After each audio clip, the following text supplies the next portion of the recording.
பசுமாட்டுக்கு ஏன் அகத்திக்கீரை கொடுக்குறோம் தெரியுமா? பசுமாடு இலதலையெல்லாம் சாப்பிடுதுல்ல, அதுல சில விஷ செடிகளும் இருக்கும். இப்ப அரளிலாம் விஷம் அப்படின்னு சொல்றோம்ல, அது மாதிரி விஷ செடியும் அது சாப்பிடும். அது பெருசா பாதிக்காது. அது எவ்வளவு சாப்பிடுற போது பெருசா பாதிக்காது.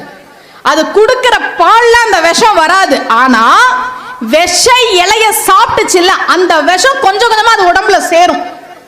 ஒரேடியா பசுவை தாக்காது, ஆனா கொஞ்சம் கொஞ்சமா சேரும். அது என்னைக்காவது ஒரு நாள் பாதிக்கும்ன்றதுனாலதான் அகத்திக்கீரையை நீங்க கொடுத்தீங்கன்னா அகத்திக்கீரை அது உடம்புல இருக்க விஷத்தை முறிக்கும். அதனாலதான் பசுமாட்டுக்கு அகத்திக்கீரை கொடுன்னாங்க பெரியவர்கள். என்னைக்கு கொடுக்குற அமாவாசை அன்னைக்கு கொடு. அப்பாது உனக்கு ஒரு கட்டாயமா வச்சாங்க, அமாவாசை அன்னைக்கு பசுவுக்கு அகத்திக்கீரை கொடுறா.